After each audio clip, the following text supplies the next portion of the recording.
are going to talk a little bit about 45 years at KDKA Radio and TV. And I want to start actually before you came to KDKA Radio. Let's go back to Duquesne University, 1970s. Lynne Hayes is a student, and you're not majoring in anything related to the media. What are you studying? I was actually an accounting major, and I was probably that kid who really didn't know what they wanted to do in college. My mother taught accounting, so it seemed like a natural, okay, I'll do accounting. Well, if you know numbers, you know math, you know accounting, you know that either it's your gift or it's not. It was clearly not my gift. But I did meet a guy who was hanging out at the radio station. And so I started hanging out at the radio station with him, and all of a sudden this light goes off, and it's like, okay, well, maybe I can't keep up with the numbers, but this I can do. So I literally changed my major from hanging out at the radio station. And you know how that is when you find that thing that lights your spirit. Right. That's what it was. But this was this guy's thing, but it somehow became your thing? Well, yeah. Well, yeah, it's that. Yeah. And so you both went on to have wildly successful careers in the media. Actually, one of us did. One of us did. I don't know what he's doing now. In fact, I might have to go try to look him up and just out of curiosity. But I want to say he was working with kids. Again, it becomes your gift, and I guess it just wasn't his gift, but man, did he give me an amazing gift. So that lit the fire, the journalism, radio, TV, that's where your interests were. You know what, I loved every bit of it. The first thing I did at WDUQ was actually news on the Saturday and Sunday night jazz shows. Oh, okay. And I've always loved jazz, and so when one of the jazz announcers left, I slid into that, and I did Sunday night jazz on WDUQ for probably 10 or 12 years. Playing records, but you don't have that you don't quite have the Tony Mowat voice. And you have a lovely voice, but it's not a different, different presentation. All right. It is, yeah. So you're at WDUQ while you're a student, but then you graduate and you wind up at KDKA Radio. Doing what? I answered the phones. Of course, you know, back in those days, they were generous and they called you the producer. They called me the producer of the Roy Fox Show, the Fox's Den. But I literally sat there 6 nights a week from 6 to 9. Hi, this is the Fox's Den. What would you like to talk about? Please hold. Hi, this is the Fox's Den. Didn't you just call, ma'am? You're going to have to call back tomorrow. But it was a good opportunity. It was a great opportunity. I mean, it turned out I had met a guy that worked at Heinz Hall at the time. He did PR for Heinz Hall when I was at WDUQ. And he called me up one day and he was like, hey, my girlfriend works at KDKA and they're looking for a part-time producer. Are you interested? I said, sure. And that's how I ended up at KD Radio. Now, back then, did you get the chance to be on the air yourself? No. At KDKA Radio? No. Okay. No. So at some point, an opportunity opens up here at KDKA-TV. Correct. And what was that? They were starting a show. There was a guy that worked in radio by the name of Harry O'Toole. And Harry said to me one day, hey, you know, they're starting a new show over on TV. I'm like, yeah, but Harry, I'm just about ready to graduate. I don't know TV. He's like, apply for it. So I did. And I was hired as a production assistant for Evening Magazine. Evening Magazine. And probably the best part about that job was I was the first person hired after the producer, the show producer, was hired, and I had to send out rejection letters to all the other people that applied for my job, many of whom were my classmates at Duquesne University. A little bit awkward. A little bit awkward. All right, so this is the Evening Magazine where Liz Miles and John Burnett eventually became household names. I mean, for those who don't remember it, that was a huge, huge show, tremendously popular. And, you know, in the days before widespread cable penetration, just everybody watched Evening Magazine. Everyone watched Evening Magazine, so I had truly the pleasure of working with the two co-hosts at the time were Donna Hanover and Dave Durian. They were the original hosts of the show. We did a big launch because Evening was billed as a breath of fresh air. So our opening show had Durian and Hanover coming down in a hot air balloon. But the best part about Evening was it gave you a chance to do all of the fun things that Pittsburgh had to offer. And local television had never seen anything like that before. So it was literally fun every day. Now the downside is Evening was also the first show to be done completely on location across the country, not just here in Pittsburgh, but across the country. So as a result, we worked 14, 15, 17 hours a day. So for your first job in TV, it was like, oh, I don't know about this. But it was an amazing experience. And it was a powerhouse, not just in Pittsburgh, but in other markets. You know, Baltimore had its own evening magazine. Boston had its own evening magazine. And you talked about the balloon, the hot air balloons. The budget was incredible because the hosts traveled around the world. It was almost as if there wasn't a budget. I mean, I'm sure there probably was one, but money was never a factor. And we had a producer at the time. You would pitch an idea and she would say, let's do it. But because it was so groundbreaking, it was also the kind of atmosphere that you came in the morning and you may have done 14, 16 hours, but when you came back to the station, and I should point out, our first office was actually over in the Hilton. We didn't even have office space in this building. She would still be there waiting to come back, for us to come back. And she'd say, how was it? I got pizza. I want to hear all about it. Because it was such a new experience for all of us. It was just that type of camaraderie that just made it an amazing experience. Now, at any time during this period where you are producing Evening Magazine, did you get the chance to be on the air? I'm wondering when you became Lynne Hayes-Freeland.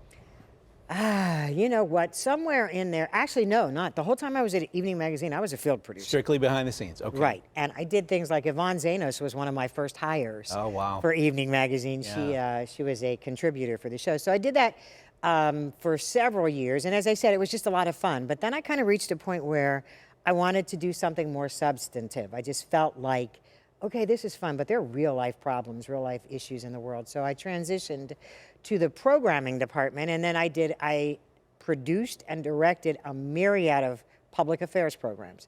An old show called Woman Is, a show at the time that was called Vibrations, that Bev Smith was the host of. We had probably 4 or 5 different public affairs shows that we did. I produced and directed those, and then we merged all of those shows together when CBS Sunday Morning started, and we did a wraparound show called Weekend Magazine. And so I did that for several years. Did a whole bunch of other stuff, produced Children's Hospital show. I mean, that's what I was. I was a producer, director. Okay, but producing, it seems like directing has been, when I think back to the early days when I came in the business, was a predominantly male position. Were you one of the very few female directors? Were you the only one here for a while? At that moment in time, I was the only one here. In fact, I used to tell a story that CBS was doing a cut-in with us. It was around a football season, and they had a team over at the Hilton. So they called me in the control room, and they said, hey, listen, our guy's having a hard time getting to your studio. I don't know if he's going to make it to the hit or not. And I said, literally, we're right next door. I can go outside and wave him down. They're like, oh, no, he's coming in a limousine. I said, he's coming in a limo from the Hilton to KDKA?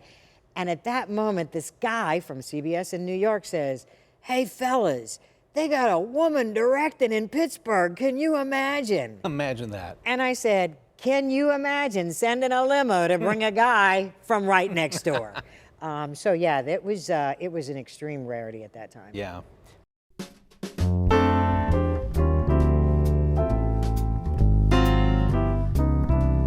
At a certain point, you did transition from producing and directing to hosting a Sunday morning show. Correct. And you became very identified with the Children's Hospital Telethon, which continues to this day. So tell me how you made that leap. So the show, which is now the Lynne Hayes-Freeland show, was at that time called Vibrations, a woman by the name of Dorothy Tucker. So Bev Smith was the host when I took over the show, producing it. Then Dorothy became the host.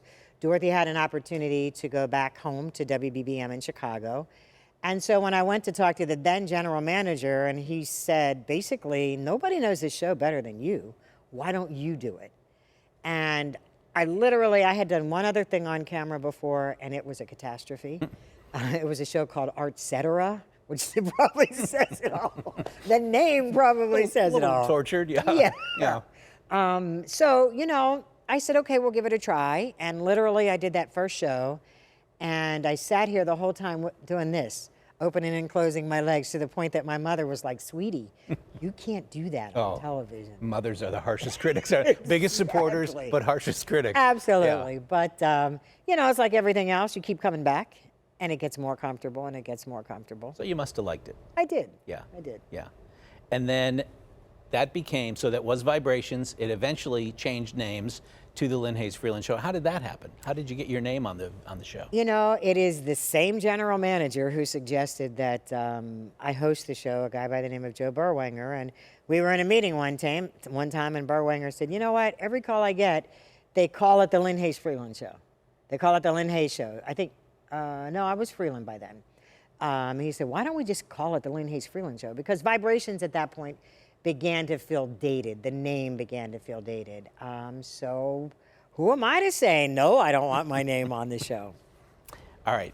Many, many interviews of note on that program over the years, but some really bold names stand out. Let's talk about a few of them. Nelson Mandela. Nelson Mandela, that is, to this day, I tell people that was probably the most amazing interview that I've ever done for a couple of reasons, because of who he was. But I think more than anything because of the person that he was.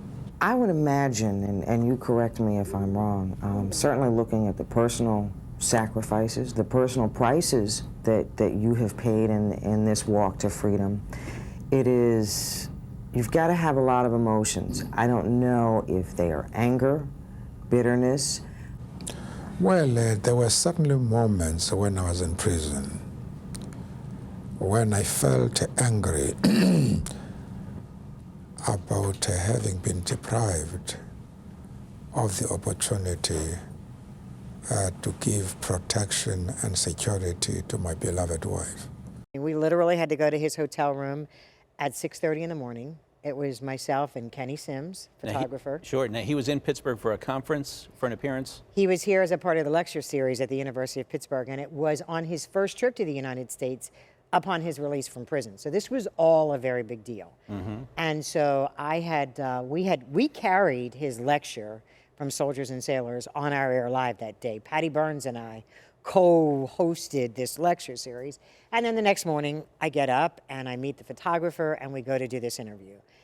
They were very strict on how many people could come. So it was me and Kenny and 3 cameras that Kenny literally set up, and 2 of them just rolled on the whole thing. So you know, for that period of time, that was unheard of. But what struck me the most was we got to that hotel room and Mr. Mandela said, can I get you some tea? And I said, I'd love tea. But he literally got the tea and prepared it. That's also the only time I've ever asked anyone for an autograph, so to speak, to sign something.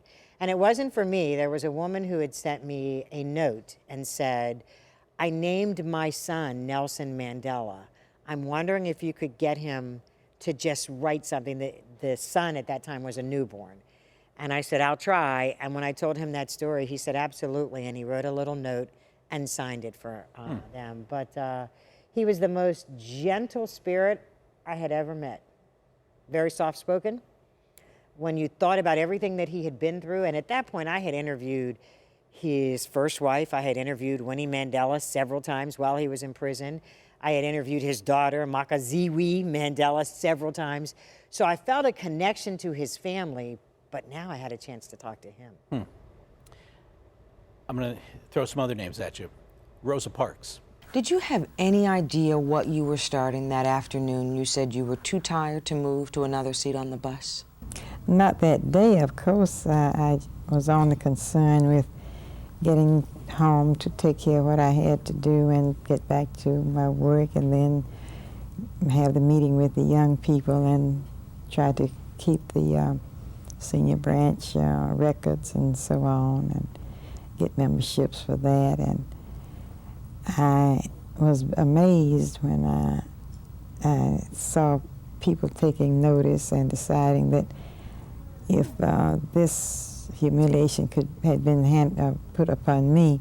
And I was not the first woman who was arrested on the bus even that year. I had worked with a number of cases.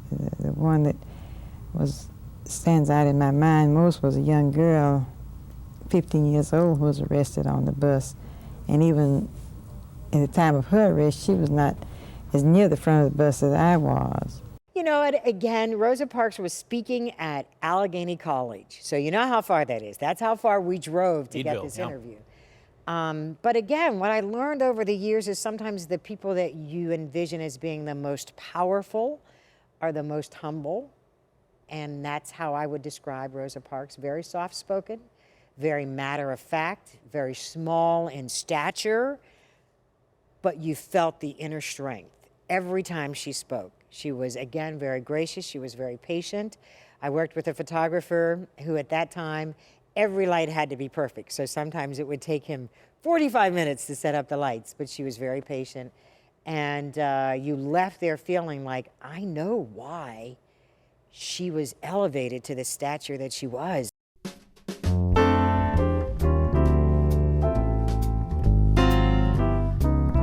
Now, when you're doing these interviews with these, you know, internationally known figures, is there a part of you, you know, pinching yourself saying, well, I'm the girl from Duquesne University who was going to study accounting. And, you know, here I am sitting across from historical figures like Rosa Parks and Nelson Mandela.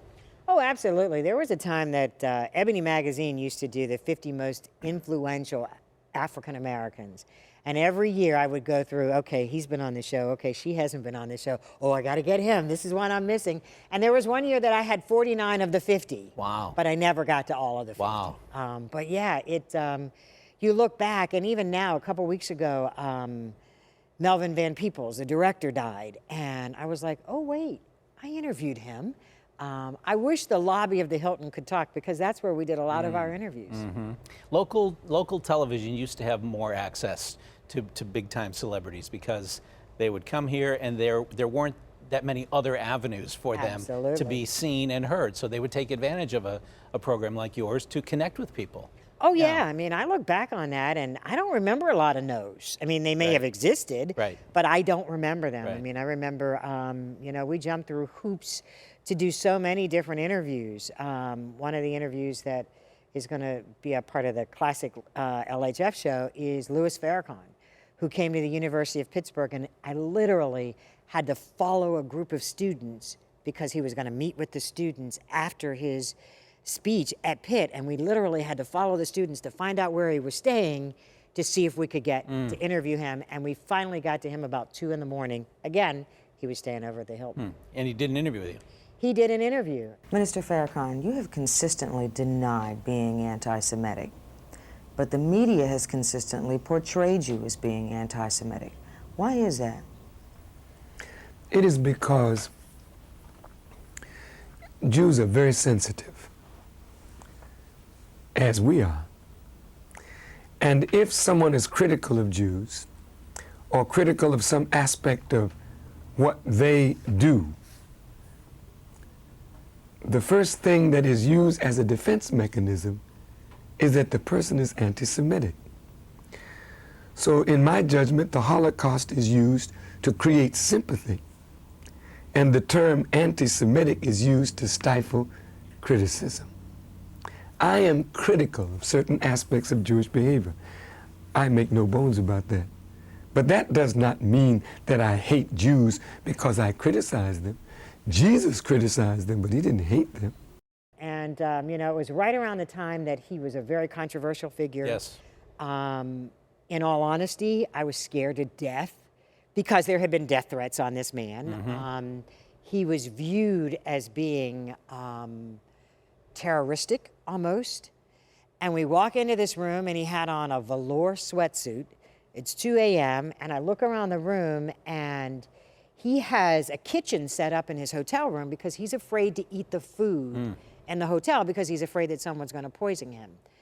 And that changed everything. The mood changed, the tone changed. He wasn't this terror that I thought he was going to be, but I was scared. Yeah. I was scared. Yeah. August Wilson. August Wilson. Fortunately, I had the opportunity to interview August Wilson several times. So the library, books, they've always been important to you. Did your mother encourage you to read as a child? No, she encouraged, she taught me. Okay. She taught all of us how to read. I learned how to read 5 years old. I was a good reader. I had my library card, and I was reading third grade books. And I remember when I went to Letchey High School, they would take me up to the 3rd grade, and stand me in front of the class, and there was this little kindergarten kid who was going to read, you know, from your books. And I remember doing that. So reading was, so I don't know, I recognized the words. And I remember learning the word breakfast. And it was 2 words that made one. I became very excited. And the thing is, right then I decided that I was going to be a writer, because you could take these words and make things out of them. He was an avid smoker. So that was always the first challenge, working around August with the cigarettes. And he was that guy who would light one cigarette with the other cigarette constantly. I remember interviewing him at the old Crawford Grill up in the Hill District. And he talked a lot about, even though I'm from the Hill District, we weren't of the same generation. So a lot of the things that August Wilson would talk about were before my time. You know, like everybody used to talk about Eddie's Restaurant, and August used to go to Eddie's Restaurant. I had never been to Eddie's. I knew the building, but I had never been there. August Wilson was always a tough interview for me because he was very intense, very, very intense. And it was like he told a story. He would chuckle every now and then, but he wasn't like this big laughing guy or anything like that. And one of the interviews, I said to him, you know, you've written a play about all these decades. What about the 60s and the 80s? And so then it dawned on me as I was watching this recently that clearly this was done before he ever finished the 10-cycle play.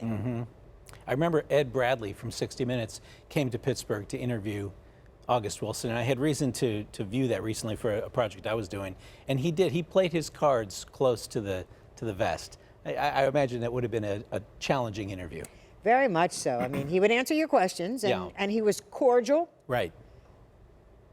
Yeah. Warm isn't a word. Warm and fuzzy or wouldn't effusive. come to mind. Yeah, right. that didn't describe him. Yeah. Okay. One more. Billy Eckstine. What to you is your biggest contribution to jazz, to music? I don't know, really, what the contribution is. I guess my own style of singing, probably. But I never thought of it as a contribution as such. What you try to do is be honest with what you're doing. So Billy Eckstine, you know, Billy Eckstine had roots in my community, in my neighborhood. His sister lived around the corner from us and taught at Taylor Alderdice with my mother. So I had always known who his sister was, but I didn't know Billy Eckstine. And there was a guy that used to work here by the name of Ray Richards. He worked up in projection. And Ray said to me, "Oh, you're having Billy Eckstine on today?" I said, "Yeah." He said, "Well, ask him about the collar on his shirt." I said, "Why would I ask him about the collar on his shirt?" And he said, "Just asking." So I sit down, we do the interview, and I said, "So what about this collar on your shirt?" Well, it turns out there was a way that Billy Eckstine would flip up the collar of his shirt because he was like this big sex symbol of that era, and the women just swooned when he would flip up the collar. So he said to me, "I wouldn't have thought you would have known about this shirt, but thanks to Ray Richards, I did." Yeah. And how was that interview? It was awesome. He was just fun. You could see where Billy Eckstine would have been the life of the party. You could definitely see where all of the women of a certain generation would have, I guess swoon is the best word I can describe it, but that's how you kind of felt. You just like, oh. Yeah. I just wonder, how do you feel when you look back over all these names and so many others? What do you make of this experience that you had, really unique, to have these people's attention, to be able to get to know them a little bit and to pick their brains and to just present them to your audience? You know, it's kind of, it's interesting because you don't really, at the time, you don't necessarily process it, you know, and then it's not until you look back on all of the things. So one of the shows that's going to be a part of this is a sit-down interview with Oprah Winfrey. Oprah was here as she was launching her syndicated show. Okay. So we spent 2 whole days together.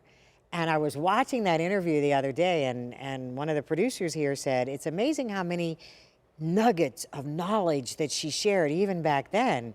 And meantime, I'm thinking, oh my gosh, who let me have that blonde hair back then?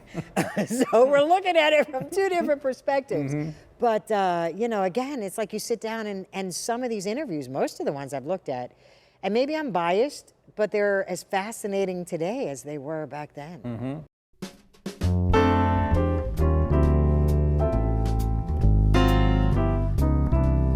So around the same time that you're doing weekly episodes of this show, you became very involved in not only producing, but appearing on the annual Children's Hospital Telethon. It's been my great privilege in the past couple of years to share the microphone with you. I'm joined tonight by my KDKA-TV and KDKA News Radio colleague, Lynne Hayes-Freeland, who has been a part of this effort for many years. Lynne. And you know, we are physically in different spaces tonight, but the spirit of this show never changes. I've been involved with Children's Hospital for more years than I can even remember. But what I love about this show is that Pittsburgh comes together, Pittsburghers come together, this region comes together, because this is always about the kids. It is always about the families, and that's what makes tonight so special. Talk about that project, what it's meant to you and what it's meant to this TV station, that partnership for all these years. Well, you know, what's really interesting for me about Children's Hospital, Ken, is my first introduction to Children's Hospital came when I was working at KD Radio. So at that time, KD Radio broadcast live from the 3 department stores downtown. There was Horns, Kaufman's, and Gimbel's. And we would spend a week at each one of those windows. The show host would be in the window.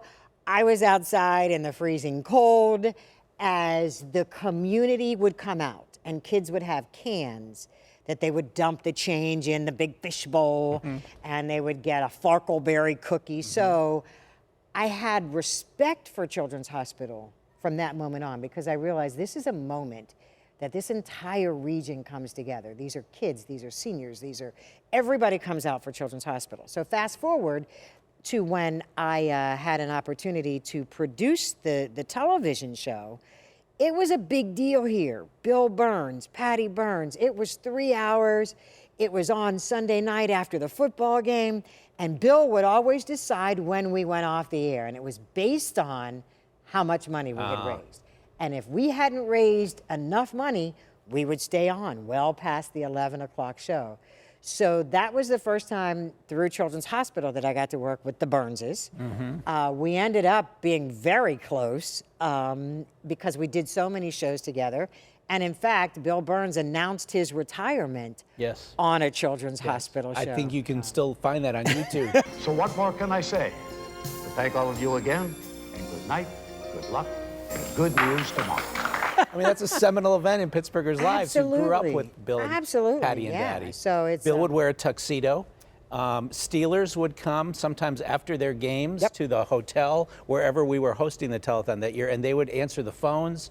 I mean, it just brought the community together in a really impressive way. It did. It was everything from the little lady next door. In fact, one year I remember them saying, we just got a $500 donation. And I was like, okay, we have to announce it. Who's it from? And they said, Estelle Blanks. I was like, wait, that's my grandmother's sister. I was like, she really called in $500? But that's how much the city rallied around the whole effort. And that's a partnership that endures with KDKA Radio and KDKA-TV and Children's Hospital. Yeah, it's been very cool. One of the highlights of my career to be part of that. You switched into news reporting. Was it sometime in the 1980s? It was around, I want to say it was around 89 or 90. Okay. Right in there. And then what were your thoughts about that? They weren't good, I'll be honest. I mean, that's a very different sort of daily grind. Oh, well, I mean, to be very candid, I came into work one day and the administrative assistant in the programming department said, I don't know what's happening, but they're bringing people into the office one by one. Okay, that's odd. So I go in and I have a conversation with the program director, and she says, we're phasing out the programming department, effective immediately. You can keep your stuff in your office for another month, but then effective tomorrow, you're going to news. I don't know what you're going to do in news. You'll have to talk to the news director, who was Sue McInerney at the time. So I remember saying, you know what, I don't want to go to news. They eat raw meat down there. I don't want to be a part of that.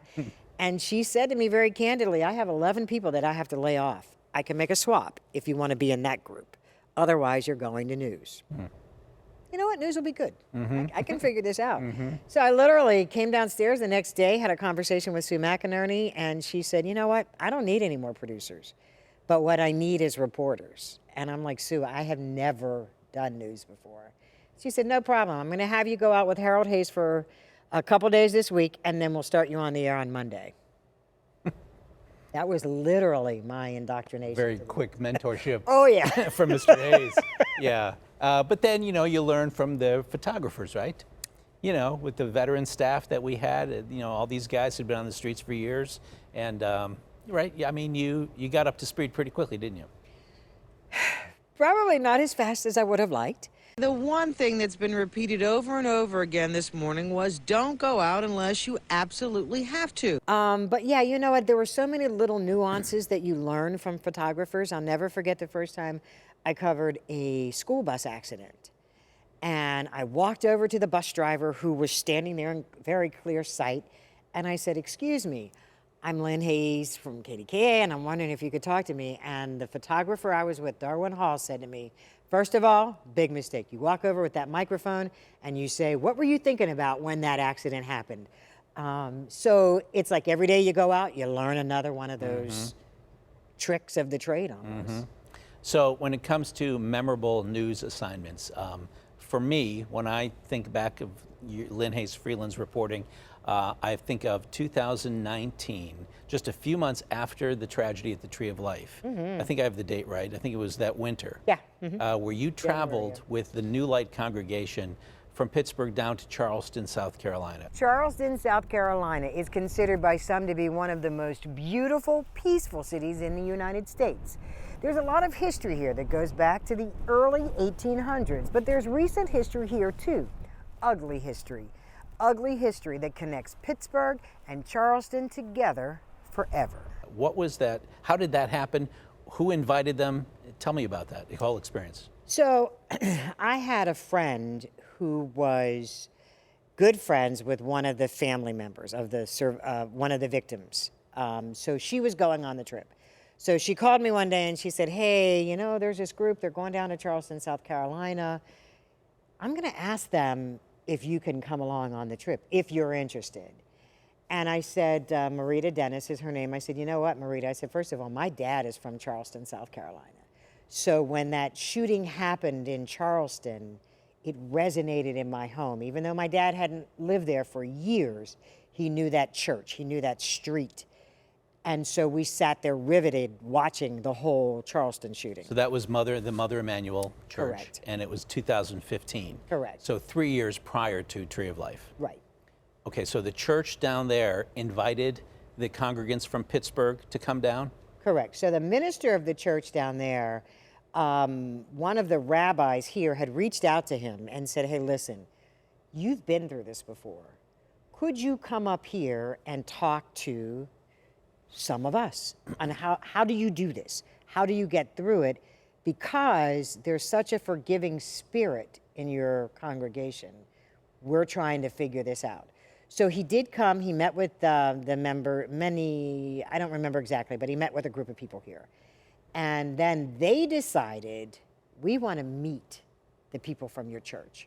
We want to meet the people who were there, who lived through this moment, because we're stuck where we are. We can't figure out how to move on. We can't move past this. We can't move through this.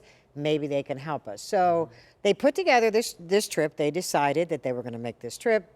They go down there, and the first couple days were just very routine. They got together at a synagogue one night. They got together at Mother Emanuel Church one night. But it wasn't until the Sunday service that the emotions on every side came pouring out. And at one point, the minister of the church, of Mother Emanuel, said, "I'd like to ask all of our visitors to come forward." And they gathered around the altar and they prayed together. And literally, you could see this release of tears from both the Pittsburgh contingent as well as the Charleston contingent. And then they just started to hug. And this must have gone on for 35, 40 minutes. And it was tears, and then it's as if they all dried up. Being surrounded by all that love and support was so healing, so healing. The outpouring of love was just totally amazing, and I feel like I accomplished what I came here to do, which is to hug the people in this church, and they were just awesome. How's your heart feeling? it's still broken, but I feel a camaraderie even closer with the people here now. Yes. And it was beautiful. But it was one of the most emotional moments that I have ever witnessed. Yeah. And it was also kind of draining, you know. And then the next day, the folks from Pittsburgh were a part of their Martin Luther King Day parade, but everybody in Charleston knew they were there. So they were big celebrities at that point. But it was that moment in that Sunday service. And it was even kind of odd for me because going into Mother Emanuel, I remember watching the funerals from Charleston. I remember seeing then President Barack Obama singing Amazing Grace, you know, so all of those things start to come back up. But then when you see the people that, you know, I've been with now for 3-4 days, I see them getting some sense of peace. Not closure, because I don't know that closure ever exists, but they had a sense of peace. And they had a sense of, we can get through this, based on their interactions. Yeah, your coverage was extremely moving. Do you reflect on that anymore? I mean, it's a few years ago, and lives continue, and we move on, and we focus on news stories and things. But that seemed like a real, like a landmark event. It was, and I can tell you this: I ran into one of the women from that trip maybe 2 years ago at a fundraising event. And we hugged so tightly for so long, people in the crowd were saying, where do they know each other from? But again, it was because we had that shared moment that will never be duplicated. But we both know the emotion that we shared in Charleston, and that's a bond that continues to this day. If she would walk in right now, no offense, but I'd probably get up. I understand. I understand.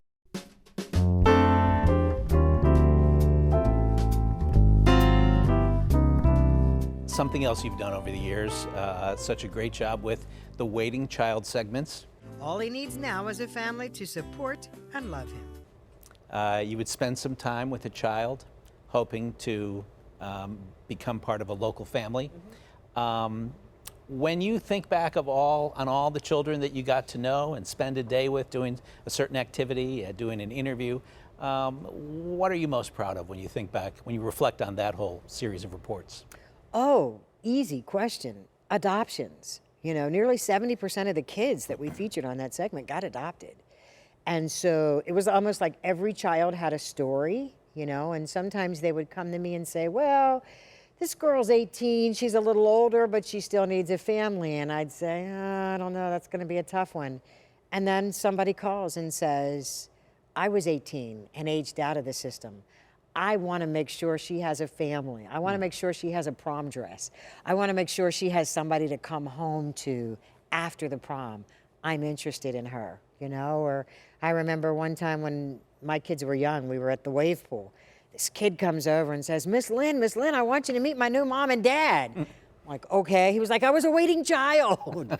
And so when you realize that you have that kind of impact on a kid's life, you know, and sometimes you talk to these kids and, you know, you say, well, what's the one thing you really want? And they say something as basic as, I just want to feel loved. I just want to feel like I belong. To be able to help that happen is an unbelievable feeling. You know, and even now, not too long ago, I was at a restaurant and my server said, you may not remember me, but I was a waiting child. Oh my. So those moments, because the other thing is when we'd take those kids out on shoots, a lot of them had spent years in the foster care system. So things that your kids, my kids took for granted, you know, Kennywood, the zoo, those were all new experiences for them for the first time. You know, we had kids, they would run the gamut from one child who was terrified of everything at Kennywood because he had never seen anything go that fast, and everyone was screaming. You know, they're on the roller coasters, they're screaming. He's like, I don't want any parts of that. To the kid who never wants to leave because he says, Miss Lynne, this has been the best day of my life. Those are life-changing moments. Oh man. You don't need me to tell you this, but that is, I mean, talk about having a body of work to be proud of, to have created lasting change in people's lives. That's something. We could talk for hours and hours about your 45 years in the business, but I want to wrap up and ask you about what your future plans are. But before I do, any other news stories, any other programming, production experiences that really stand out, that still resonate with you, that you think about every now and then, and as you reflect on your career? I want to give you the opportunity to share them here. You know, the only other thing that comes to mind, I had the privilege recently of throwing out the first pitch at a Pirate game for cancer awareness, for Cancer Awareness Day. And I did share my breast cancer journey through a series of stories on the news. And on my show, is on the Lynne Hayes-Freeland show. It turns out I was a candidate for genetic testing because there was a direct connection. Mother, sister, grandmother. One of the reasons that this is critically important is for screening. It changes the age at which we would initiate your screening. It changes the intensity at which we would do your screening. So for example, instead of a mammogram once a year after the age of 40 or 50, we would do a mammogram alternating with breast MRI every 6 months, starting at a younger age. But where that makes a difference is when you meet that woman who says, I hadn't had my mammogram for 2 years, and then you told your story, and I felt like I better go have this done. And I did. They found a lump, but it's all good. Or, you know, those are the stories. You know, we can do the news every day, and half of what you do on the news doesn't, people are interested in it, but it doesn't necessarily resonate with them. But when you do a story like a breast cancer and you're saying, this was my experience, I don't want you to have that same experience, or this is a child I want you to meet, then you know you are really making a difference.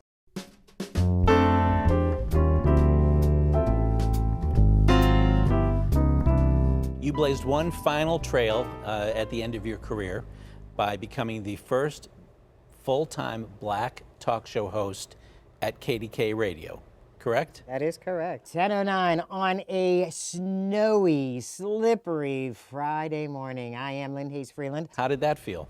How can you describe that?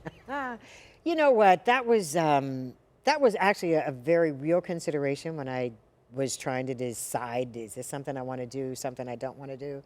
Certainly the radio station was about to turn 100, so it was long past time for that to happen. When I made the transition, I didn't know if talk radio was going to be for me or if it wasn't going to be for me, or I also knew that I was nearing the end of my career as well. But what I thought was, if I can open this door and someone else can come in this door now, then this is worth it. So that was a large part of what drove me. It's like, it's time. We need a female voice. We need a minority voice. And I understand it's not always going to be popular. I understand that, you know, AM talk radio is a very male-dominated industry. But I had a guy who called me not too long ago, and he said, you know, you were talking about the Negro Leagues, and you were talking about Josh Gibson and those guys, and I didn't understand why the N-word was a bad thing. And he was an older guy. He said, and then I saw a movie about the old Negro Leagues. He was like, and I get it now. So I just wanted to say thank you because you made me actually think about it. So I realized then, yeah, this was probably worth it. You are going to wrap up on the radio in the middle of November. Are you still going to be appearing regularly with Marty? I am going to do regular appearances with Marty. Okay, Marty Griffin's show is at 9 to noon? It is from 9 to noon, okay. And we don't have a set day. It may well be. One of the things I tell Marty all the time is, right now I hear him on, he's on before I'm on, and I hear Marty, and I want to call up and say, have you lost your mind? You're nuts. But as a cohort, I don't feel like I can do that. Yeah. But once I'm not a cohort, I can call him up and we can go toe to toe. So it's going to be very issue driven, you know, based on what's in the news and when it makes sense. And then one of the things that I'm very proud of that we do on the radio station now is a monthly show called Minority Health Matters that really came into the forefront when the pandemic struck and America started realizing the health disparities that exist in the Black community and the community at large. So we're going to continue that show as well. Okay, so it's not a total, we're not saying goodbye. No. We're just going to see you and hear you a little less often. Absolutely. All right. Absolutely. You're going to be getting into the full-time grandma business. I am. You've got 2 grown children. Your son has 2 children of his own. Correct. And your daughter, they don't live in Pittsburgh anymore.